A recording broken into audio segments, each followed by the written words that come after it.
Deputy స్పీకర్గా వారిని వారి సందేశం ఇవ్వవలసిందిగా సగర్వంగా తెలుగు వన్ వేదిక మీదకి ఆహ్వానిస్తున్నాం.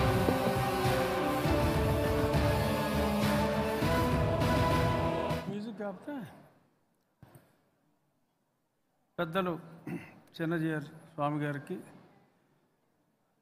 నాకెంతో ఆప్తులు, సుప్రీంకోర్టు మాజీ చీఫ్ జస్టిస్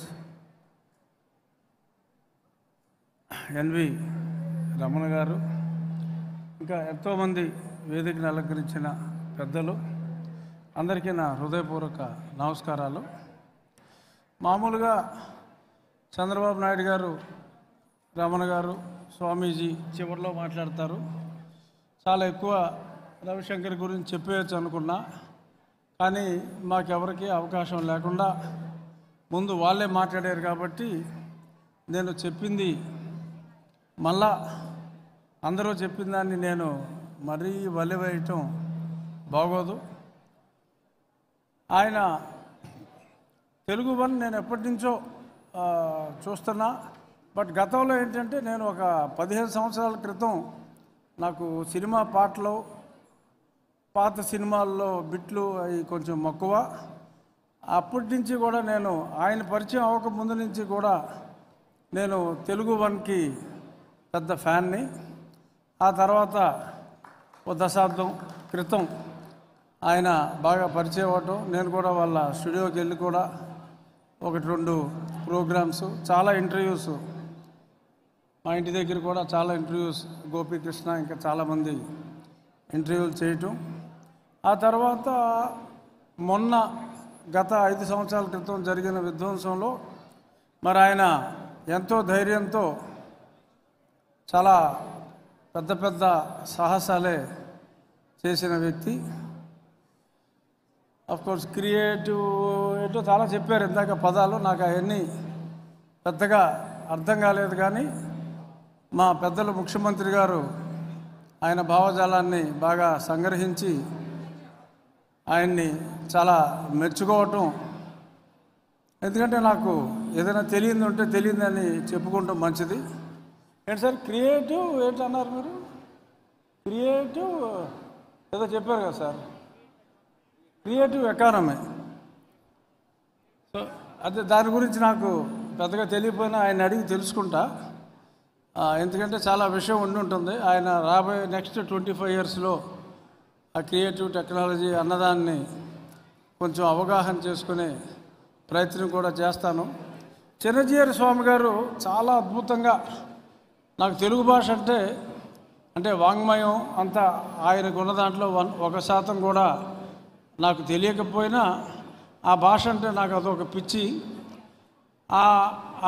ఆ భాష మీద ఉన్న ప్రేమతో మరి గతంలో నేను ఎవరితోటైతే ఇప్పుడు స్వపక్షంలో విపక్షం అని నాకు ఒక టైటిల్ ఇచ్చారు, అది తెలుగుతోనే ప్రారంభమైంది. అప్పట్లో నేను పార్లమెంట్లో మన మాతృభాషని ఆర్టికల్ 350A కింద ప్రొవిజన్ ఇవ్వాలి, ఆ ప్రొవిజన్ తీస్తున్నాయి కొన్ని రాష్ట్రాలు అన్నందుకు మరి చాలా ఇబ్బంది పడవలసి వచ్చింది. ఆ తర్వాత ఆ జీవోని మరి మన హైకోర్టు కొట్టివేయటం జరిగింది. అప్పటి ప్రభుత్వం మళ్ళీ సుప్రీంకోర్టుకి వెళ్ళింది. అది ఇంకా పెండింగ్లోనే ఉంది నాకు తెలిసినంత వరకు. మరి రాబోయే రోజుల్లో మరి విత్డ్రా చేసుకుంటే రాష్ట్ర ప్రభుత్వానికి విత్డ్రా చేసుకునే అవకాశం ఉంది. విత్డ్రా చేసుకుంటే చాలా బాగుంటుంది.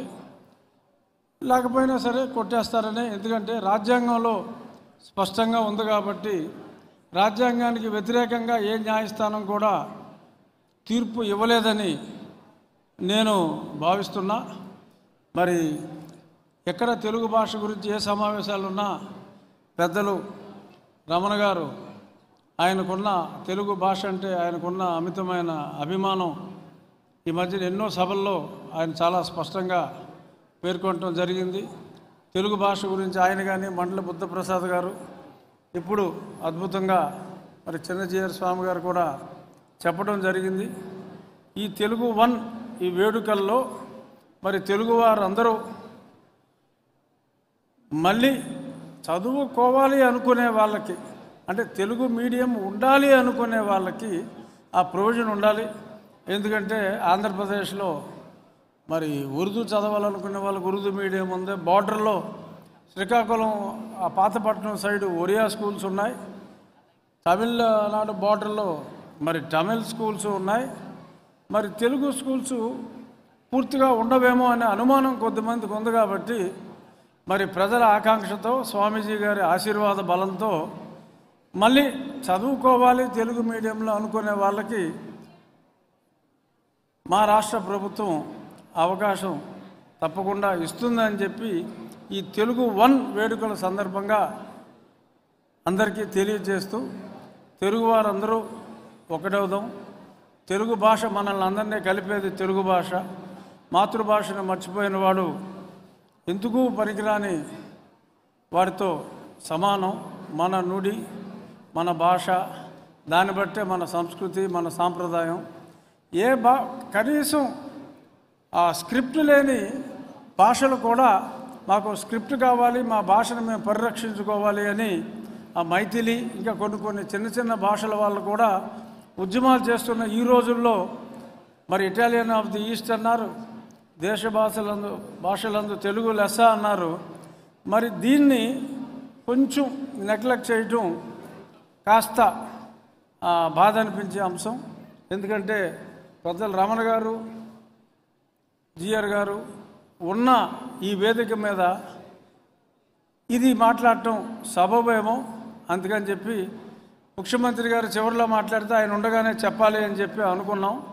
కానీ ఆయన ముందే వెళ్ళిపోయినందువల్ల మరి ఈ విషయం ఆయనకి చేరుతుందో లేదో తెలియదు. కానీ చేర్చే ప్రయత్నం మీడియా, TV5 ఉన్నారు, మరి ఇక్కడ సాంబశివరావు, మీలాంటి వాళ్ళందరూ కొంచెం ముందుకు వచ్చి మీడియా వాళ్ళందరూ భాషా పరిరక్షణ కోసం పాటుపడాలని, తెలుగు 1 ఫంక్షన్కి వచ్చి తప్పట్లు కొట్టి స్ఫూర్తి అవార్డులు తీసుకుంటాం కాదు, తెలుగు భాష మీద స్ఫూర్తితో పనిచేయాలని మనస్ఫూర్తిగా కోరుకుంటూ నాకు ఈ అవకాశాన్ని ఇచ్చిన మిత్రుడు రవిశంకర్ గారికి నా హృదయపూర్వక ధన్యవాదాలు తెలియజేస్తున్నా. నమస్కారం. ధన్యవాదాలు రఘురామకృష్ణరాజు గారు. వారిని సన్మానించవలసిందిగా రవిశంకర్ గారిని ఆహ్వానిస్తున్నారు.